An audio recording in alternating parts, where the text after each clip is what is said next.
The air over Creech Air Force Base was the color of rust and tasted of sand. It carried the high, thin whine of unseen engines and the low, constant hum of electricity. Neon signs on the distant Las Vegas Strip were just a faint, vulgar promise on the horizon, drowned out by the immense, empty sky. Here, the world was sagebrush, asphalt, and the scent of spent jet fuel. An old man stood just outside the main gate's final checkpoint. He did not move. He simply stood, one hand resting lightly on a weathered fence post, as if it were an old friend. His truck, a Ford from an era when steel was still thick and honest, sat cooling in a designated visitor spot. Dust caked its wheel wells and coated its windshield like a second skin. The man wore faded denim jeans and a canvas jacket that had seen more winters than the young airman guarding the gate had seen years. A slight tremor lived in his left hand, a constant, gentle quiver. He had a limp, a subtle cant to his posture that spoke of an old argument with gravity he had not entirely won. But his other hand, the one on the post, was perfectly still. His eyes were stiller. They were the color of a winter sky over a frozen lake, and they watched the heat shimmering off the runway with a patience that seemed geological in scale. Corporal Evans did not like things that were still. Stillness, in his world, was either broken or about to be. He swaggered out of the air-conditioned guard shack, the crisp fabric of his uniform rustling with self-importance. He was 24 years old, built like a linebacker, with a jaw that seemed perpetually clenched around an unvoiced insult. His partner, Airman Hayes, a kid barely out of tech school with eyes full of nervous respect, trailed a step behind. "Look at this guy," Evans muttered, loud enough for Hayes to hear. "Been standing there for 20 minutes. Probably some conspiracy nut trying to get a picture of a UFO. Evans saw the old man and saw a problem, an irregularity, a piece of litter on the otherwise sterile landscape of his authority. He saw faded clothes and saw poverty. He saw gray hair and saw weakness. He saw stillness and saw confusion. "Gonna go have some fun," Evans decided. Hayes said nothing, just adjusted the rifle slung over his shoulder. He felt a prickle of unease. There was something about the way the old man stood, rooted to the spot, that didn't feel confused at all. It felt deliberate. Evans closed the distance, his boots crunching on the gravel with performative authority. He stopped a few feet from the old man, planting his feet wide. "Hey, old-timer, you lost." The question was a jab, wrapped in the thinnest veneer of concern. The old man's gaze shifted from the horizon to Evans's face. It was a slow, deliberate movement. There was no surprise in his eyes, no fear. He did not seem to register the condescending tone. "No," he said. His voice was gravel smoothed by time. "I'm waiting."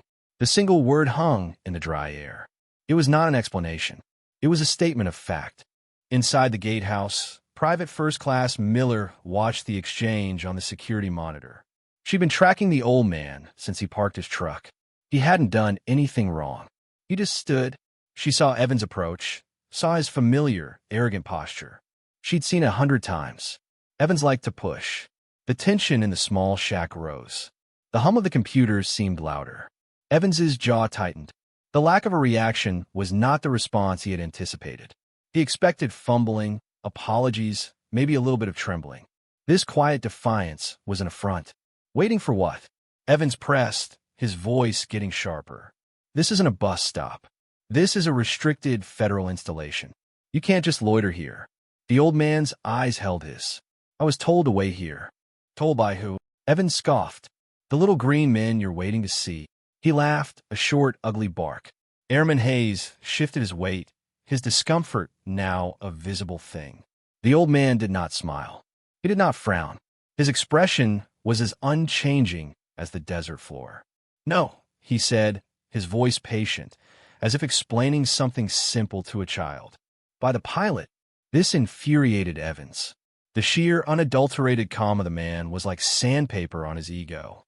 It felt like he was being mocked, subtly, expertly, in a way he couldn't quite pin down. "The pilot," Evans repeated, dripping sarcasm. "Right. Let's see some identification, Pops. You got clearance to be breathing the air this close to my gate." He thrust out a hand, palm up demanding. The old man reached into his jacket, his movements slow but not unsteady. He produced a worn leather wallet. From it, he extracted a driver's license and handed it to Evans. Evans snatched it. The plastic was worn, the photo faded. He looked at the name, Silas Shaw. He looked at the expiration date. A triumphant smirk spread across his face. Well, Mr. Shaw, this is expired. By 3 years, he waved the card in the old man's face. This is worthless. You got any base credentials? A dependent ID? Anything that says you belong here? No, Silas said. No, Evans Mimikith. So you're a civilian with an expired ID loitering at the gate of one of the most secure military bases on the planet, talking about pilots. He took a step closer, invading the old man's space. You see my problem here? Inside the shack, PFC Miller leaned closer to her monitor. Her grandfather had been a door gunner in Vietnam. He was a quiet man, too. He walked with a limp, and he had a saying, "The loudest man in the room is the weakest." She looked at the puffed-up corporal on the screen. Then she looked at the old man, who hadn't yielded a single inch, hadn't so much as blinked at the aggression. He was a rock, and Evans was a wave breaking against him. A knot of pure dread tightened in her stomach. This was wrong. This was deeply, fundamentally wrong. Evans was enjoying himself now. He had an audience in Hayes and the cameras. He had a target who wouldn't fight back. It was the perfect stage for his authority. "I think you're a security risk, Mr. Shaw," Evans said, his voice low and theatrical. "I think you might be a spy, or maybe just a senile old man who's wandered off from his nursing home." He looked Silas up and down, his eyes lingering on the worn jacket. He noticed a small object pinned to the collar. It was a piece of metal, no bigger than a dime, blackened and worn smooth with age. It was impossible to tell what it had once been. "What's this?" Evans said, reaching out and flicking the pin with his finger. "Your little VFW badge? Proof you served?" Silas did not react to the touch. "What were you, a cook?" Evans taunted. "A supply clerk pushing pencils? I bet you had a real scary call sign back in the day, huh? Something like Pots and Pans or Mr. Paperwork? Call sign." The word was a key. It unlocked a door in Silas Shaw's mind that was usually bolted shut. The Nevada sun vanished. The smell of sage and asphalt was replaced by the thick, metallic stench of rain on jungle leaves and cordite. The air grew heavy, wet, and cold. The whine of jet engines became the desperate whump, whump, whump of a crippled Huey's rotor wash. He was 25 years old again. Mud sucked at his boots. His body was a single, screaming symphony of pain. He was alone. A voice, thin and frantic, crackled in his ear from a radio he clutched with a bloody hand. "Ghost, this is Spectre 6. Do you copy, over?" He pressed the transmit button. His own voice was a ragged whisper. "Spectre, this is Ghost. I copy. We are hit. I repeat, we are hit bad. Engine 1 is out. We're losing altitude. We can't see the LZ, Ghost. The fog is too thick. We are bingo fuel. Repeat, bingo fuel. We can't hold orbit." The pilot's voice was fraying, stretched thin by terror. On that helicopter were 6 men, the rescue team sent for him and his unit. A unit that no longer existed. Silas, known then only as Ghost, looked up at the impenetrable gray ceiling of the jungle canopy. He couldn't see them. They couldn't see the tiny, rain-slicked clearing he stood in. Below him, in the valley, he could hear the dogs. The enemy patrol was closing in. He had a choice. A terrible binary choice. Let the rescue bird crash, killing everyone, or give away his position to guide them in, saving them and condemning himself. It wasn't a choice at all. "Spectre 6, he'd said into the radio, his voice suddenly calm. All the pain and fear burned away by purpose. "Pop a flare. I'll talk you down. Ghost, they'll be on you in seconds. Just pop the flare, son." The memory was not a memory. It was happening. The cold seeped into his bones. The phantom weight of his rifle settled in his hands. Back in the Nevada sun, Corporal Evans saw a flicker in the old man's eyes. A change. The placid lake had become a deep, cold well. He mistook it for fear. He thought he had finally broken him. "Cat got your tongue, old man," Evans sneered. "Lost in a big, warm memory. But PFC Miller saw it differently. She saw the shift. The old man's posture hadn't changed, but the space around him had. It had become charged, heavy. The stillness was no longer passive. It was predatory. Her grandfather's other piece of advice echoed in her head. You don't poke a sleeping bear, not even if you think it's dead. She trusted her gut. It was screaming at her. She turned from the monitor, her movements suddenly sharp and efficient. She picked up the red telephone, the secure line to the base command post. Command post, this is Gate 1. Private Miller speaking. Her voice was steady, betraying none of the anxiety churning inside her. Go ahead, Gate 1. Sir, I have a developing situation at the main gate. A civilian is being detained by Corporal Evans of the 99th Security Forces Squadron. What's the nature of the situation? Corporal Evans is escalating, sir. The civilian is an elderly male. He is calm. Too calm. Sir, I believe the corporal is making a mistake. There was a pause on the other end. A junior NCO reporting a senior NCO for being too calm was unusual. Define mistake, Private. Sir, Miller said, choosing her words carefully. The civilian has the posture of combat veteran, but a specific kind. He's not reacting, and Corporal Evans is interpreting it as weakness. I think he's about to cross a line. Outside, Evans decided he had enough. This game was over. That's it, he declared, his voice ringing with finality. I'm placing you under arrest. Trespassing on a federal installation. Failure to produce valid identification. Failure to cooperate. You can tell your war stories to the base commander. He reached out and grabbed Silas Shaw's upper arm. His fingers dug into the thin muscle and worn fabric of the jacket. It was the final overreach. The world ended. Not with a bang, but with a siren. A piercing, rising shriek erupted from the base-wide alert system. The klaxons on the gatehouse itself began to wail, bathing the scene in strobing red light. Evans froze, his hand still clamped on Silas's arm. What the hell? Before he could process the alarm, two black, immaculate Chevrolet Suburbans with tinted windows and flashing lights in their grills screamed around the corner from inside the base. They slid to a halt just feet from the trio, their tires spitting gravel. The lead vehicle's passenger doors were already opening before it stopped moving. Simultaneously, a sand-colored Humvee, a .50 caliber machine gun mounted on its roof, roared up and blocked the entire entrance, its gunner swiveling the heavy weapon to cover the area. Men in dark suits and earpieces, radiating a level of coiled intensity that made Evans's bravado look like a child's tantrum, spilled out of the Suburbans. They formed a perimeter, their eyes scanning everything, their hands resting near concealed weapons.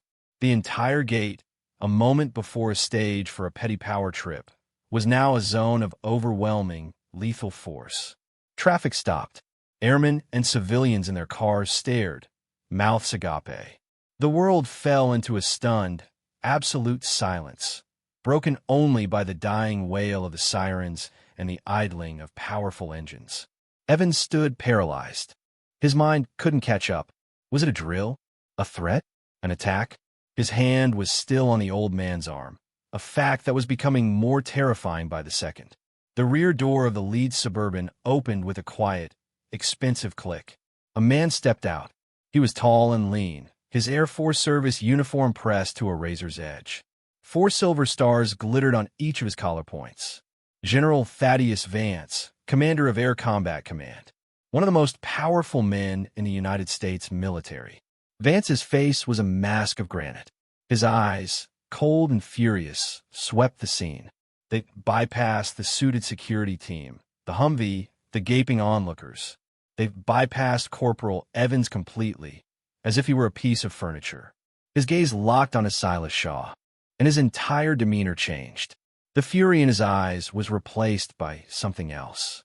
Awe, reverence, a deep, profound, and shocking well of emotion. He strode forward, his polished black shoes making no sound on the pavement. He did not stop until he was 2 feet from Silas, standing inside the circle of Evans's violated personal space. General Vance snapped to the most rigid, perfect salute Corporal Evans had ever witnessed. His arm was a straight line, his back a steel rod. It was a salute of utter, unconditional respect. "Mr. Shaw," General Vance said. His voice, known for its parade ground roar, was thick with feeling. It cracked slightly on the name. "It is an honor, sir. I apologize for the delay. The transport is on final approach." Evans's brain finally short-circuited. He let go of Silas's arm as if it were red-hot metal. He stumbled back a step. A general, a 4-star general, saluting the senile old man. Calling him sir. It did not compute. Vance held his salute, but turned his head just enough so his voice would carry. His eyes were now chips of ice, and they were fixed on the empty space where Evans had been. "This man," Vance began, his voice dropping, each word a frozen shard, "whom your gate guard has seen fit to assault and humiliate, is Chief Master Sergeant Silas Shaw, retired." The rank alone sent a shockwave through the assembled security forces. A Chief Master Sergeant, the highest enlisted rank, commanded a unique and powerful form of respect. "But that title," Vance continued, his voice growing louder, colder, "is a pale shadow of who he is. To 3 United States presidents, to the Joint Chiefs of Staff, and to every operator who has ever stepped into the dark places of this world, he is known by another name." Vance paused, letting the silence stretch, letting the weight of the moment crush every person present. "He is known as Ghost." The name fell into the silence like a stone into a deep well. To the special operations community, it was a name spoken in hushed, reverent tones. A legend, a myth, the man who was always there, the one who never broke, the one who brought everyone home. Vance lowered his arm, but his posture remained ramrod straight. He addressed the crowd, but his story was for Evans. 30 years ago, in a jungle that has no name on any public map, a 6-man Special Forces rescue team was sent to extract a single asset whose team had been compromised and eliminated. That asset was this man. He gestured with a crisp nod towards Silas. The rescue helicopter, call sign Spectre 6, was hit by enemy fire. They were flying blind in a storm, lost and bleeding fuel. They were going to crash. 6 men dead. The mission, a catastrophic failure. Vance took a step toward Evans, who seemed to shrink under the general's gaze. But they had one thing on their side. They had Ghost on the radio. He was on the ground, wounded, with an entire enemy battalion hunting him. He was their only hope. He could have stayed hidden. He could have saved himself. He did not. Instead, he directed them to a clearing he knew would be too small, a clearing that was about to be overrun. He had them pop a flare, a death sentence for himself, just so he could get a visual on their position relative to the storm clouds. For the next 7 minutes, while enemy soldiers closed to within grenade range, he talked that bird down. He talked them through the turbulence, called out wind shear he could feel on his face, guided them between trees he had memorized the shape of. He landed a crippled helicopter in a space the size of a living room, in a hurricane, in the dark, with nothing but his voice. Silas stood impassive, his eyes on the distant runway, as if remembering the weather. He got all 6 of those men on the ground safely. Vance's voice was now a roar. Then he held off the first wave of attackers single-handedly, giving them time to make emergency repairs. He refused extraction until they were airborne. He spent the next 72 hours evading and eliminating the enemy force that was hunting him before walking himself out to a friendly border. The pilot of that helicopter went on to become a United States Senator. His co-pilot is currently the chairman of the Joint Chiefs of Staff. Vance said, tapping his own chest with a rigid finger, was the crew chief bleeding out in the back. He let that statement hang in the air. The silence was absolute, profound. Mr. Shaw does not have clearance to be on this base. His clearance is designated Category Alpha, a classification that officially does not exist. It was created for him by presidential decree. It means he has unrestricted access to any and every department of defense facility, asset, or piece of intelligence on this planet. He is not trespassing. He is inspecting. He was waiting for a sensitive asset delivery that he, and he alone, was tasked to personally oversee. Vance finally turned his full, undivided, and venomous attention to the trembling corporal. "Corporal," he said. The word was not a rank. It was an epithet. "What is your name?" "Evans, sir," the corporal stammered, his voice a pathetic squeak. "Corporal Evans." "Corporal Evans," Vance repeated, savoring the name like poison on his tongue. "You put your filthy, unblistered hands on a living monument. You, in your starched uniform that he paid for with his blood, decided to use the infinitesimal authority granted to you to humiliate a man whose boots you are not worthy to lick." Vance's voice dropped to a whisper that was somehow louder than his roar. It sliced through the air like a surgeon's scalpel. "You mistook quiet dignity for senility. You mistook patience for weakness. You mistook greatness for an old man in a dusty coat. You are a disgrace not only to that uniform, but to the very concept of service." He leaned in, his face inches from Evans's. "You are the loudest man in the room, Corporal, and I have learned, through painful, bloody experience, exactly what that means." Vance straightened up. He bellowed, "Sergeant of the Guard." A master sergeant, who had been standing by the Humvee, sprinted over, his face pale. "Sir, confine this thing to the stockade," Vance commanded, waving a dismissive hand at Evans. "He is charged with Article 92, dereliction of duty. Article 134, conduct unbecoming an American airman. And I will personally be adding a charge of gross, criminal disrespect to a national asset. His career in my Air Force is over as of this moment. I want his discharge paperwork on my desk by 800 tomorrow. See to it personally that he is on a bus heading anywhere but here by noon. Am I clear?" "Crystal clear, General," the sergeant barked. He grabbed Evans, whose legs had seemed to give out, and hauled him to his feet. Evans was chalk white, his eyes vacant with shock. He was marched away, a ghost in his own life, his career and future erased in the space of 5 minutes. Airman Hayes watched him go, his heart pounding with a mixture of terror and a strange, powerful sense of justice. Vance turned back to Silas, his entire being softening once more. The granite mask was gone, replaced by the face of a young crew chief who had been saved from death a lifetime ago. "Sir," "Silas, I am profoundly sorry. This is an institutional failure, an embarrassment." Silas Shaw finally looked away from the runway. He looked at the 4-star general, and then in the direction of the disgraced corporal being led away. A flicker of something, not pity, but a deep, weary understanding, passed through his eyes. "He's just a boy, Thad," Silas said, his raspy voice gentle. He used the general's first name with an ease that spoke of their shared, violent history. Full of piss and vinegar. The world needs that fire. He just needs to learn where to point the nozzle. It was a note of grace, a piece of wisdom offered in the wake of annihilation. It was the final, quiet display of his superior character. In the distance, a sleek, unmarked Learjet touched down on the runway with a puff of white smoke. "Your ride is here, sir," Vance said softly. "We can have you on the ramp in 2 minutes." Silas shook his head, a small, slow gesture. He gestured with his thumb toward his old, dusty Ford. "I prefer drive," he said. He gave Vance a short, single nod. It was a dismissal, a thank you, and a goodbye all in one. Without another word, Silas Shaw turned and began to limp toward his truck. As he walked, a remarkable thing happened. The assembled crowd of airmen, security forces, and suited agents, without a command being issued, parted for him. They created a wide, clear path.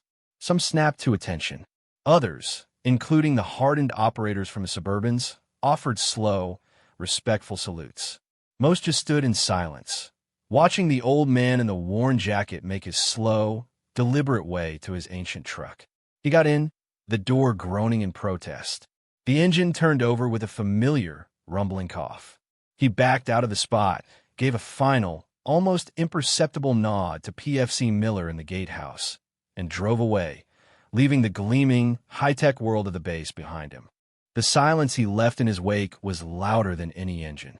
In the aftermath, Corporal Evans was discharged from the Air Force with a general under honorable conditions, a career-ending judgment that was, by all accounts, an act of mercy brokered by Silas Shaw himself through a quiet phone call. He was last heard of working security at a shopping mall in Ohio. Private First Class Miller received a personal letter of commendation from General Vance for her situational awareness and moral courage. She was accepted into the Air Force Academy the following year. She would go on to tell the story of that day to every young airman under her command. A new training module was implemented across all branches of the armed forces. It was officially designated Protocol 7, but everyone knew it by its unofficial name, the Ghost Protocol. It taught a simple lesson: look past the surface. Judge by character, not by appearance. Respect the quiet ones. And far away, in a small house nestled in the high desert mountains, Silas Shaw finished mending a section of broken fence. He coiled the wire with hands that were now steady, the tremor gone for a while. The wind whistled through the pines, carrying the scent of dust and freedom. He looked out at the vast, silent landscape that was his home. Some men are defined by the noise they make in the world. Others are defined by the silence they have earned.